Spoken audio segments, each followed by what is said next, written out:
Halo guys, welcome back to Korea Ramit bersama orang Korea yang kompeten.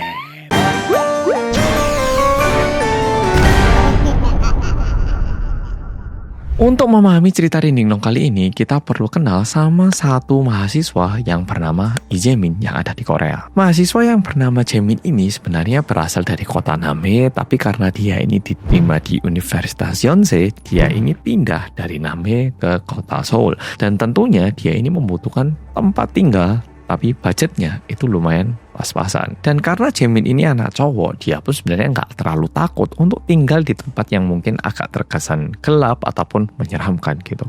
Dan setelah nyari beberapa tempat, akhirnya Jae-min menemukan satu tempat penginapan yang lumayan tua, tapi harganya lumayan murah. Kamar yang ditemukan sama Jae-min ini memang lumayan tua, tapi di satu sisi kamarnya itu lumayan luas, tapi kasurnya itu bisa dibilang agak aneh. Yang dimaksud aneh itu apa? Kasurnya ini merupakan kasur bunk bed yang terbuat dari logam, besi gitu, tapi udah agak karatan. Dan pemilik kosnya bilang, ini nggak apa-apa dipakai aja, cuman yang atasnya ini jangan dipakai karena udah lumayan karatan. Jadi tidurnya di bawah aja, anggap aja ini kasur biasa, yang di atas jangan dihiraukan. Diberitahu kayak gitu, Jae-min ini malah ngerasa, wah enak ini, kasurnya udah tersedia, nggak usah beli.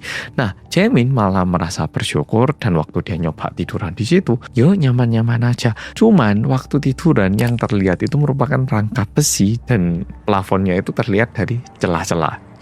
Iso bayangkan ya, atau jadi bunk bed tiduran gini kan pasti yang kelihatan besi-besinya gitu. Dan sebenarnya meskipun tempat tinggalnya kayak gitu, Jae-min itu merasa puas karena harga per bulannya itu lumayan terjangkau dan lokasinya pun bisa dibilang lumayan dekat sama universitasnya. Dan sebenarnya daerah itu juga daerah kos-kosan, cuman satu gedung itu aja ada satu kamar yang agak murah karena agak jelimet gitu masuknya. Di hari pertama pindahan, Jae-min itu benar-benar ngerasa seneng karena dia bisa mulai kehidupan barunya di kota Seoul. Nah, masalahnya barang-barang yang dibawa sama Jae-min ini kan dimasukkan di dalam kardus ya toh. Dan kardusnya ini tentunya memenuhi terlalu banyak ruang di kamarnya. Karena kamarnya itu jadi terkesan sempit, Jae-min ini mikir, "Cetahlah, daripada taruh sini, dusnya tak taruh di atasnya kasurku bentar wis biar ada ruang gitu." Nah, ini ditaruh di atas, kopernya juga ditaruh atas. Pokoknya barang-barang yang tidak terlalu berat itu ditaruh di atas. Dan setelah naruh barang-barangnya di atas, Jae-min ngerasa, ternyata bunk bed lantai 2 ini malah membantu ini, lumayan ini. Yuslah ini besok tak bersihkan setelah pulang ospek. Masalahnya hari pertama ospek, hari kedua ketemu teman, hari ketiga ngerjain tugas. Jadinya dia itu nggak sempat membereskan barang-barang yang dia taruh di atasnya bunk bed itu. Nah, pokoknya dia itu sibuk, dan sekitar 1 minggu setelah itu, waktu Jae-min bener capek, dia itu balik rumah, bahkan nggak sempat mandi, rebahan bentar, jadi ketiduran. Nah, dia udah ketiduran, udah kayak capek gini, tiba-tiba kayak ada sesuatu gitu. Dilihat, kok ada air netes gini. Aduh, apa sih ini, kamarku pengap tapi kok sampai netes gini sih. Aduh, kok barangku ada yang bocor ya. Aduh, besok lah gitu. Nah, Jae-min gak peduli. Gak lama setelah itu netes lagi, tes. Gak apa-apa gitu. Dan 5 detik setelah itu netes lagi.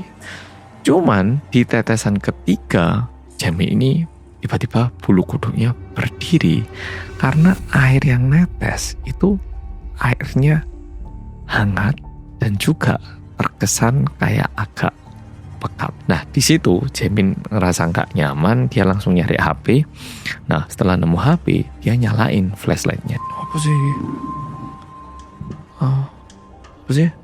Nah, dia ngecek ada apa sih gini. Jae-min yang awalnya ngira mungkin botol airnya ataupun barangnya yang ada airnya itu tumpah, entah parfum atau apa. Dan waktu di center, Jae-min ini langsung kaget dan terdiam karena yang terlihat itu bukannya ruji-ruji besi, melainkan kayak sebuah sosok.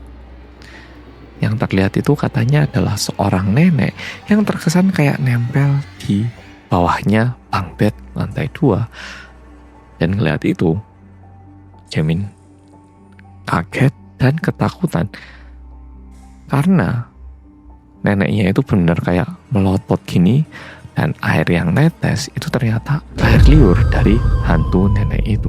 Lihat itu, Jae-min benar langsung tercengang, kayak beku, gak tahu harus gimana. Tapi nenek yang ada di situ malah bilang, Kamu kelihatan aku ya, Nak? Aku biasanya tidur ngadep atas. Dan ini di atas ada parang. Jadinya ya aku tidur ngadep kamu. Kamu kelihatan aku. Tapi yang lebih menyeramkan lagi, Jaemin yang hingga barusan dia bisa gerak, setelah ngeliat itu, dia jadi gak bisa gerak, dan dia itu benar membeku dalam kondisi tangannya kayak gini sambil megang HP. Dan karena saking takutnya, Jaemin itu gak bisa apa-apa, dan dia untungnya ketiduran lagi. Dan keesokan harinya saat Jaemin terbangun, Jaemin itu bingung. Setelah kemarin malam itu aku mimpi gak ya?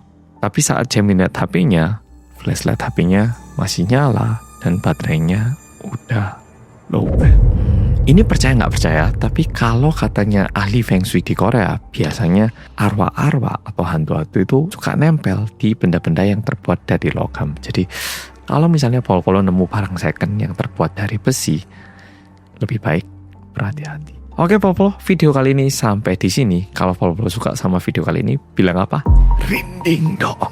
Dan jangan lupa share video ini ke teman Polo yang tidur di lantai 1 bunk bed. Oke, biar apa? Biar mereka nggak naruh barang asal-asalan di lantai 2-nya.